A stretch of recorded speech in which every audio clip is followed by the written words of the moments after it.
할렐루야. 우리 주님의 크신 은혜와 평강이 여러분과 함께 하시기를 축복합니다. 8월이 시작되었습니다. 그러나 여전히 또 우리 코로나19가 지속되고 장기화되고 있고, 또 더위와 또 우리 장마로 인해서 여러 가지 고통과 어려움을 겪고 있습니다. 특별히 집중호우로 인해서, 폭우로 인해서 아파하는 우리 이웃들이 많이 있는데요, 위에서 기도해 주시고 하루속히 회복될 수 있도록 여러분 함께 기도를 모아 주시기 바랍니다. 8월 첫 주일 우리가 하나님 앞에 시간의 주인 되시고 역사해 주신 주님 앞에 감격하며 예배를 드립니다. 첫 주일 감사 예배를 통하여 우리 자신과 우리의 모든 것을 하나님께 드리며 예배할 때 하나님께서 큰 영광 받으시고 하늘에서 주시는 이 어려운 시대를 이길 수 있는 믿음과 평화와 기쁨을 우리에게 주실 줄 믿습니다. 팬데믹 패닉이라고 하는 말을 여러분 들어보셨을 겁니다. 제가 지난주에 두 권의 책을 유추익 있게 읽었는데요, 바로 이 책입니다. 여러분, 팬데믹이라고 하는 말은 잘 아시죠? 이제는 누구나 어린아이들도 아는 그런 단어가 되었습니다. 전 세계적인 유행병을 팬데믹이라고 하고요, 패닉은 공포, 두려운 마음, 이런 것들을 패닉이라고 하죠. 전 세계적인 코로나19, 우리 코비드19이라고 코로나19로 인해서 모든 것이 두려움의 대상이 되어 버렸습니다.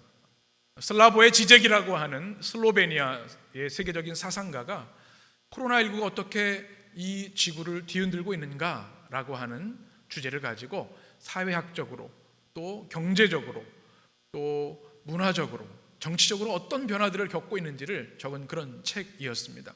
한마디로 말하면 이 질병이 우리의 삶의 기반을 흔들고 있다는 것입니다. 모든 면에서 큰 위기, 어려움, 패닉에 빠져 있다는 것이죠. 이럴 때 우리는 어떤 모습으로 살아가야 되는가? 제가 지난번에도 한번 소개해드렸는데, 하나님과 팬데믹이라는 책이 있습니다. 우리 기독교 사상가, 신학자 중에 또 많은 주목을 받고 있는 톰 라이트라고 하는 옥스퍼드 대학의 교수이시죠. 그분이 이 팬데믹 패닉 사회에서 그리스도인들이 어떤 믿음의 자세로 살아가야 되는가, 여기는 가장 중요하게 여긴 것이 뭐냐 하면 애통하는 마음, 아파하는 마음입니다. 예수님께서 십자가에 우리를 위해 죽으실 때 그 아픔의 모습처럼 이 땅의 그리스도인들은 이 땅의 고통을 함께 아파하며 그 아픈 현실을 붙들고 기도의 자리로 나와야 한다고 말하고 있습니다. 그리고 치료자 되신 예수 그리스도의 치유가 이 땅에 임하도록, 또 세상 사람들은 낙심하고 팬데믹 패닉에 빠져 있을지 모르지만 소망을 가지고, 특별히 어떤 비전인가 하면 회복에 대한 열망을 가지고 하나님이 이루시는 회복의 역사에 동참해야 함을 말하고 있습니다. 저는 두 책을 읽으면서 또 말씀을 묵상하면서 제 마음속에 강렬하게 다가온 마음은 이것이었습니다. 회복에 대한 꿈과 기도입니다. 하나님, 얼마 한 6개월 정도 된 이 팬데믹 현상으로 인해서 지금 우리의 삶과 공동체, 전 세계가 위협받고 있고 흔들리고 있습니다. 우리의 일상이 사라진 지 오래되었습니다. 지금도 많은 사람들이 질병에 희생되고 있습니다. 주님, 이 땅이 다시 회복의 은혜를 경험할 수 있도록 도와주시옵소서. 우리 믿음의 성도들은 이 시대에 낙심하지 아니하고 회복에 대한 꿈과 또 열망을 가지고 기도하며 또 그 일을 위해서 우리가 함께 헌신해야 될 줄 믿습니다. 그것이 이 시대에 살아가는 우리 그리스도인들의 소명인 줄 믿습니다. 회복의 소망입니다. 오늘 느헤미야 9장의 말씀이 바로 그런 말씀입니다. 우리가 지난 시간 나눈 것처럼 느헤미야 8장에는 하나님의 선한 손이 도우셔서 바벨론으로 귀환하게 하셨고, 바벨론에서 예루살렘으로 귀환하게 하셨고, 무너진 성벽을 며칠 만에요? 52일 만에 재건하게 하셨습니다. 외형적인 재건이 완성되었습니다. 그런데 백성들은 수문학 광장에 5만여 성도들이 다 모여들었습니다. 한 가지 이유 때문이었죠. 하나님의 말씀, 잃어버렸던 말씀을 듣고자 함이었습니다. 학사 에스라가 말씀을 낭독했을 때 그들이 두 손을 들고 아멘 아멘 하며 엎드려 주님께 감사했습니다. 그리고 말씀을 붙들고 말씀을 들었을 때 잃어버렸던 축제 무엇이었습니까? 초막절, 그것을 회복하게 됩니다. 초막을 짓고 일주일 동안 그곳에 머무르면서 애굽에서 광야에서 그들을 구원하신 하나님의 은혜를 감격하며 주님을 예배하는 일주일을 보냈습니다. 그리고 대성회를 보냈죠. 그리고 이틀이 지났습니다. 오늘 9장의 말씀이 바로 그 출발점인데요. 일곱째 달 24일에 백성들이 다시 모여들기 시작합니다. 여러분, 초막 생활이라는 것이 얼마나 힘든지 몰라요. 휴가철이지 않습니까? 여러분 텐트 치고 휴가 보내신다고 하는데 저는 너무 힘들더라고요. 못하겠어요. 제가 캐나다에서 살 때는 좀 해보고 그랬는데 너무 힘들어요. 텐트 치고 하루 이틀이죠. 이 이스라엘 백성들도 이 초막에서 일주일을 보냈으면요, 단 한 가지 생각밖에 안 듭니다. 빨리 좀 집에 가서 쉬고 싶다. 그런데 그들의 마음속에 집에 가만히 있을 수가 없는 겁니다. 하나님의 말씀이 그들의 마음에 임하니까 하나님을 더 알고 싶은 갈망, 또 외적인 재건이 이루어졌지만 영적으로 무너져 있는 그들의 삶이 다시 회복되기를 원하는 마음 때문에 한 사람 한 사람 다시 광장으로 모여들기 시작한 겁니다. 오늘 1절 말씀이 그 내용인데요, 우리 같이 읽겠습니다. 그날 29날에 이스라엘 자손이 다 모여 금식하며 굵은 베옷을 입고 티끌을 무릅쓰며. 아멘. 회복에 대한 뜨거운 열망이 있는 것을 봅니다. 그런데 그들은 작정하고 모였습니다. 누가 시킨 것이 아니에요. 학사, 에스라, 느헤미야 총독이 시킨 게 아닙니다. 그들의 마음에 견딜 수 없어서 광장으로 나오기 시작했고, 그들이 그 자리에 모인 이유는 단 한 가지였습니다. 회개하기 위함이었습니다.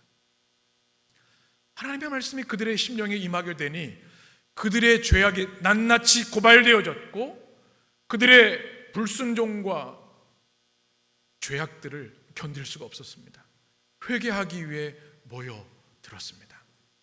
그리고 이 회개는 진정한 회복의 시작이 됩니다. 진정한 회개 없이는 우리에게 그 어떤 영적 회복도 없기 때문에 그렇습니다. 여러분, 세례 요한을 기억하시죠? 성경에서 세례 요한만큼 위대한 또 믿음의 사람이 없습니다. 마태복음 11장 11절에 보면 이렇게 말씀합니다. 우리 같이 읽겠습니다.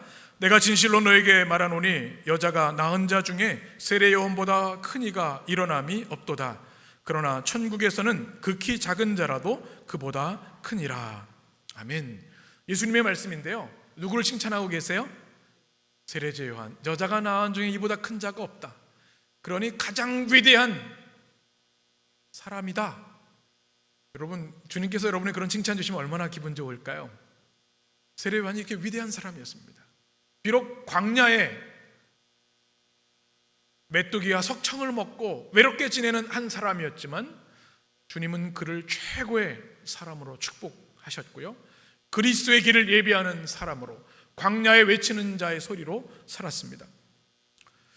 그런데 그의 영성의 핵심은 단 하나, 메시지는 하나였습니다. 그가 이 말을 했더니 사람들이 광야에 구름대같이 모여들었습니다. 무엇입니까? 3장, 마태복음 3장 1절과 2절의 말씀 같이 읽습니다.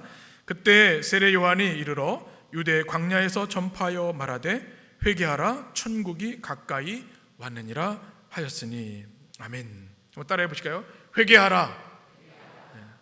메시지가 이거 하나예요. 여러분, 설교자들이 설교 준비하는 게 참 행복이고 특권이기도 하지만 그걸 준비하기 위해서 많은 기도와 눈물과 연구와 묵상의 시간이 필요합니다. 저도 일주일에 이 말씀 시간을 위해서 모든 시간을 많이 투자하는데요, 세례 요한은 설교 다른 게 없어요. 딱 한 가지예요. 회개하라. 그런데 광야에 구름대같이 사람들이 몰려들었습니다. 여러분, 많은 메시지들이 있지 않겠습니까? 사랑하라, 헌신하라, 희생해라, 섬겨라.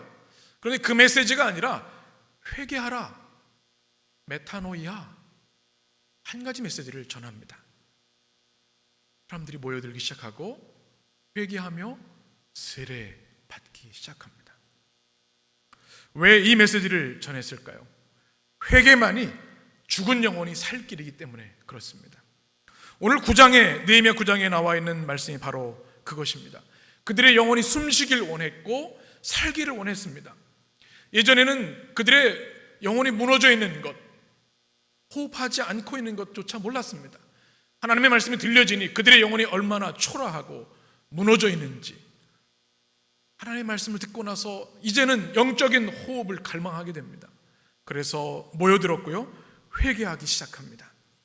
그러면서 그들의 영혼이 숨쉬기 시작하고 살아나기 시작합니다. 오늘 1절에 세 가지 회개의 모습으로 그들이 나옵니다. 첫 번째는 굵은 베옷을 입었습니다. 베옷을 언제 입습니까? 장례 때 입죠. 극한 슬픔을 당할 때 우리는 베옷을 입습니다. 백성들이 수만 명이 광장에 모이는데 다 같이 베옷을 입고 옵니다. 누가 죽은 것이 아닌데 말이죠. 아마 이런 의미였을 겁니다. 내 영혼이 하나님의 말씀 앞에 서보니 죽은 거나 다름없습니다. 살기를 원합니다.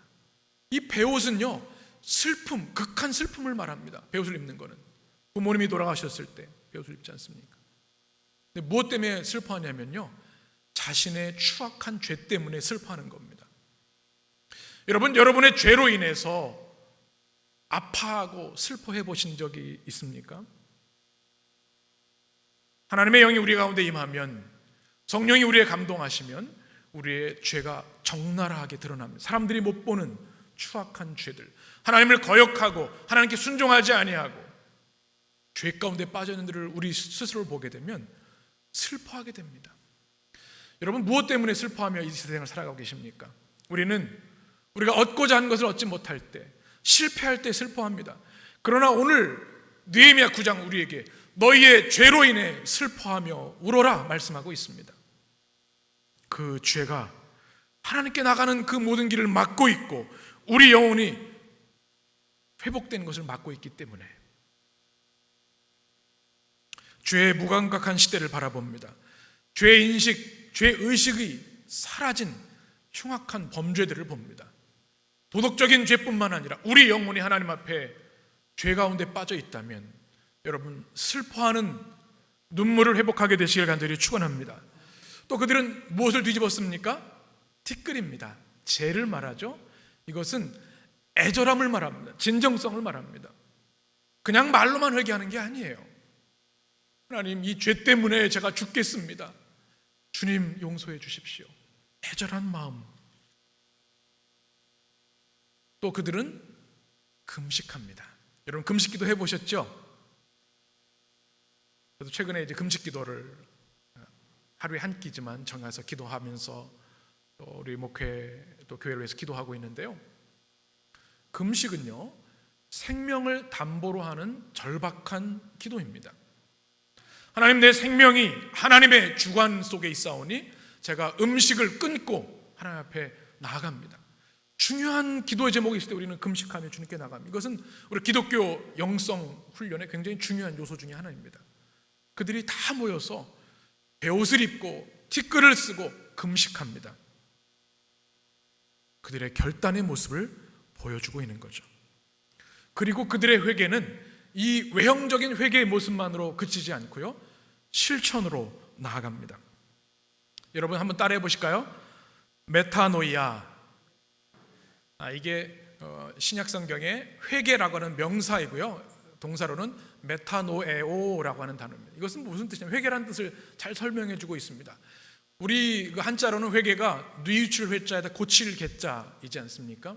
그런데 이 성경의 메타노이아는 방향을 돌이키다는 액션, 행동을 말합니다. 죄와 하나님으로부터 멀어지는 길에서 사망에서 생명으로 하나님께로 방향을 전환해서 행동하는 것이 회개입니다. 감정적인 회개만 머물러 있는 것이 아니라 우리의 삶의 변화로 회개가 증명되고 열매 맺어야 한다는 사실입니다. 이 시대 한국교회 또 세계교회가 영적 능력을 잃어버린 이유는 그리스도인이 적기 때문이 아니라 회개 없는 그리스도인들이 양산되기 때문입니다. 그래서 우리는 기억해야 합니다. 우리 스스로를 돌아보아야 합니다. 마태복음 3장에 보면 세례 요한이 제가 바로 전에 드렸던 말씀처럼 회개를 선포합니다. 많은 사람들이 모였는데 그 중에 바리새인과 서기관들이 모였습니다. 그들은 율법의 전문가들이었고 가장 경건한 사람들이었습니다. 그런데 광야에 무명의 세례 요한의 말을 듣고 세례받게 모이는 겁니다. 그럼 요한이 어땠을까요? 야, 이게 내가 영적인 능력이 있나 보다. 이런 사람들도 오고 자존심 버리고 다 나한테 오는구나. 그런데 뭐라고 그가 얘기하냐면 마태복음 3장 7절 8절 우리 같이 읽겠습니다. 요한이 많은 바리새인들과 사두개인들이 보고 이르되 독사의 자식들아 누가 너희를 가르쳐 임박한 진노를 피하라 하더냐. 그러므로 회개에 합당한 열매를 맺고. 아멘. 바리새인과 서기관들이 회개하기 위해 모였는데 그들에게 뭐라고 얘기를 해요? 독사의 자식들아.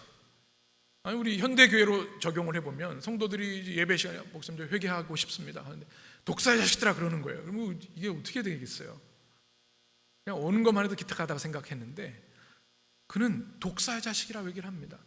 그 이유가 뭔가 하면 7절 하반절에 보면 너희를 가르쳐 임박한 진노를 피하라 하더냐.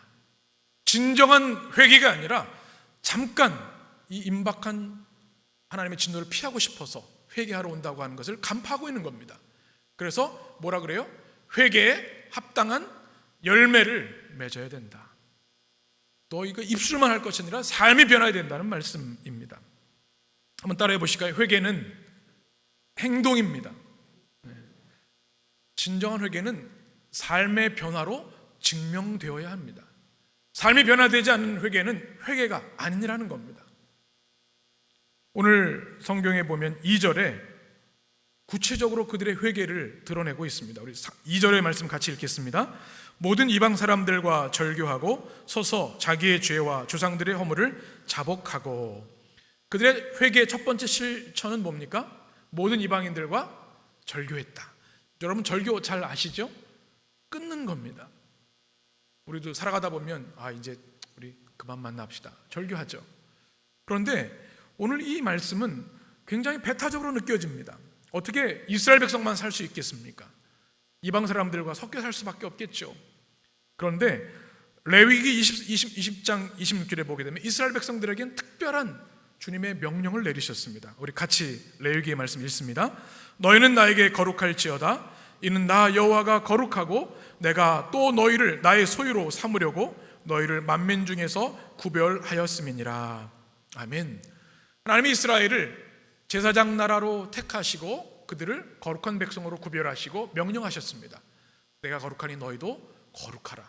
이방 사람들과 섞여 사는 건 어쩔 수 없지만 너희들의 거룩을 잃어버려서는 안 된다. 그런데 역사적으로 보면 그들은 이방 사람들을 사랑하게 되었고 그들과 결혼하게 되었고 그들의 문화와 우상까지 받아들이게 되었습니다. 그래서 그들이 회개하며 결단한 게 뭐냐면 모든 이방 사람들과의 관계를 끊겠습니다. 누가 시킨 게 아닙니다. 그들이 자발적으로 결단한 것입니다. 죄에서 벗어나기 위해서 그들이 결단한 것이죠. 이것은 참 중요합니다. 여러분 이 시대에도 우리가 하나님이 원하시는 삶, 거룩한 삶, 그리스도인으로 살아가기 위해서는 주변 정리를 잘 해야 합니다. 끊어야 할 관계가 있다면 하나님이 원하지 않는 관계가 있다면 끊어내야 합니다. 우리가 이 땅에서 그리스도인으로 살아가는 게 참 쉽지 않아요. 직장생활 또 이웃들과 살아갈 때. 그런데 우리가 오늘 이 말씀 앞에 맞닥뜨려 섭니다. 내가 지금 끊어낼 게 뭐냐? 주님 우리에게 물으실 줄 믿습니다. 주변 환경 정리가 중요합니다. 요즘 가장 큰 관심을 갖는 핵심 단어가 환경, 생태계라는 말입니다.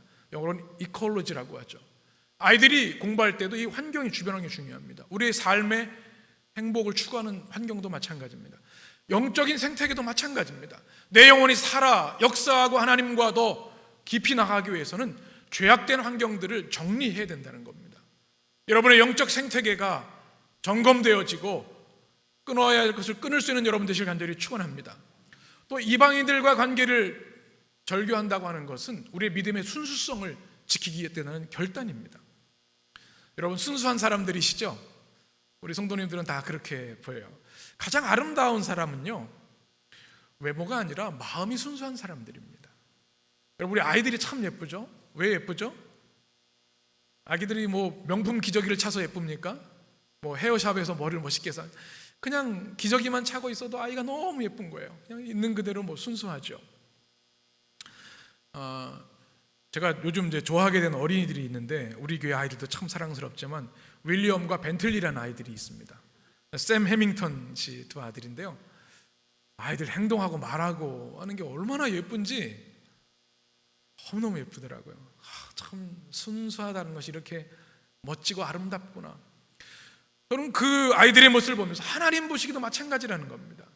우리가 위대한 선교사가 되고 세계 역사를 바꾸는 위대한 목회자가 되고 세계를 움직이는 평신도가 되는 꿈이 아니라, 우리의 주어진 삶에서 묵묵하게 하나님을 경외하고 사랑하면서 믿음의 순수성을 지켜나가는 것, 그것이 하나님이 가장 기뻐하신다는 사실입니다. 이방인들과의 절교, 그것은 하나님이 이제 제 믿음의 순수성을 지키겠습니다는 결단이었습니다. 여러분에게 이런 회개 실천이 있게 되기를 간절히 축원합니다. 또 하나는 그들이 서서 죄와 허물을 자복했습니다. 2절 말씀 보게 되면 서서 자기의 죄와 무엇을 자복했습니까?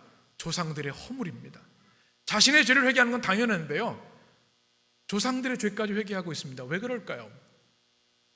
조상 탓 때문이 아니라 조상들의 죄가 지금 이스라엘 백성 공동체의 위기를 초래했기 때문에, 그 환경 속에 있기 때문에 그 모든 회개할 것들을 주님 앞에 회개하는 겁니다.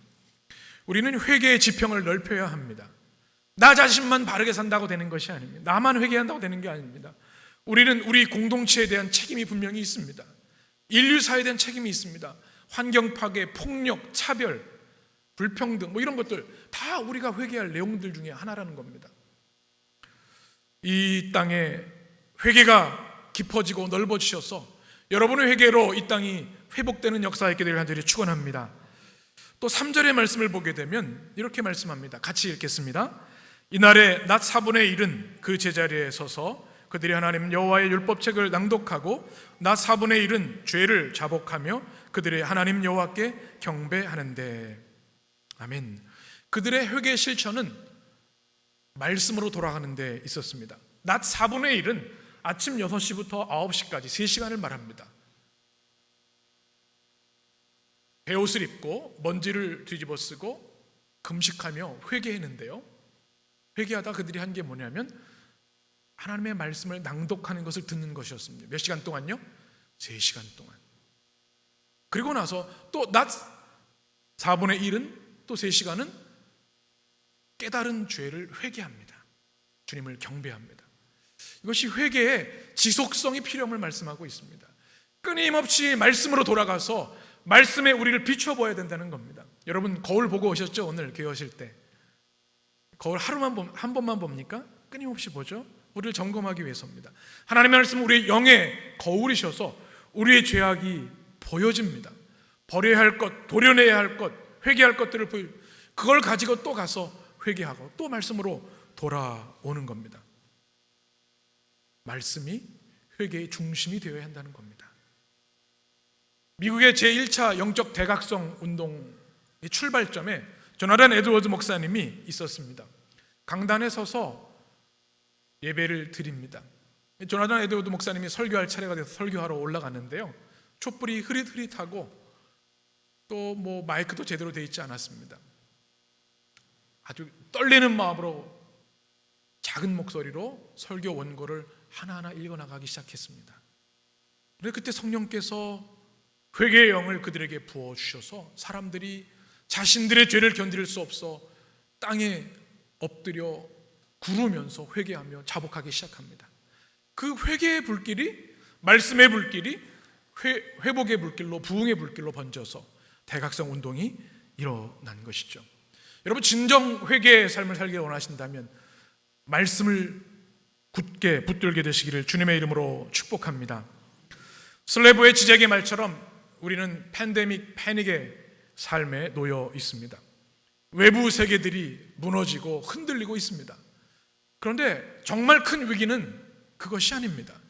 눈에 보이지 않는 내면의 세계, 영적인 세계가 무너지는 것이 더 위험합니다. 우리의 내면의 세계를 점검해야 합니다. 무너진 것이 회복되어야 합니다. 사랑하는 성도 여러분, 우리가 회개하고 우리 내면의 세계를 다시 재건하면 아무리 큰 풍파가 불어도 반석 위에 세운 믿음이 되어 흔들림이 없게 되는 줄 믿습니다. 그러나 모든 것이 화려하고 성공한다 할지라도 내면이 무너져 있다면 모래 위에 지은 집이 되어서 언제든지 무너질 수 있음을 우리는 기억해야 합니다. 우리 모두가 오늘 우리 주신 하나님의 준엄한 명령에 깊이 순종하기를 원합니다. 리차드 백스터라는 사람이 쓴 회개했는가라고 하는 책이 있습니다. 그건 이렇게 얘기합니다. 이 세상에는 회개하지 않은 사람과 회개했다고 착각하는 사람만 존재할 뿐입니다. 회개했는가를 다시 점검해야 된다는 경고의 메시지입니다. 회개는 도덕적인 잘못만 말하는 것이 아니라 우리의 삶의 중심이 하나님으로부터 관역을 벗어난 것, 하마르티아, 주님의 중심을 잃어버린 것을 다 죄라고 얘기를 합니다. 이 혼돈의 시대에 하나님, 다시 한번 우리가 주님께 돌아가길 원합니다. 죄악을 끊어내고 이스라엘 백성들처럼 베옷을 입고 티끌을 쓰고 금식하며 하나님의 말씀으로 깨닫게 하신 그 죄악들을 낱낱이 회개하기를 원합니다. 주님, 씻어 주시옵소서. 깨끗게 하여 주시옵소서. 우리 영혼이 다시 살아나 진정한 영적 회복과 부흥이 있게 하여 주옵소서. 여러분의 기도와 응답이 되시기를 간절히 축원합니다. 기도하겠습니다. 생명의 주님, 회개의 영을 우리에게 부어 주시길 원합니다. 우리의 시각과 하나님의 시각이 다름을 깨닫게 하여 주옵소서. 주님이 죄로 여기는 것들이 우리 안에 많이 있음을 정직하게 회개하게 하여 주옵소서. 성령과 말씀으로 우리 가운데 임하여 주셔서 우리 안에 죄악들이 드러나게 하시고 그 죄악으로 인하여 슬퍼하며 아파하며 그 죄로부터 자유하고자 하는 열망을 우리에게 허락하여 주옵소서. 그리스도의 보혈이 우리에게 허락되어 있기에 자복하고 회개하기만 하면 주님이 그 모든 죄를 씻어주시고 참 행복과 참 자유와 참 축복을 우리에게 주시는 줄 믿습니다. 우리 사랑하는 해림의 모든 성도들, 오늘 느헤미야 9장을 통해 주시는 말씀처럼 회개하라, 그러하면 살리라, 주의 말씀을 붙들고 이스라엘 백성들처럼 회개 자리로 나아가 주님이 부어주시는 말씀과 성령의 회복의 역사를 경험하게 하여 주옵소서. 그래야 이 재난의 시대에 우리의 흔들림 없는 믿음 위에 굳건히 서게 하시고 우리의 영혼은 더 독수리같이 날아오르게 하여 주옵소서. 예수님의 이름으로 축복하며 기도합니다. 아멘.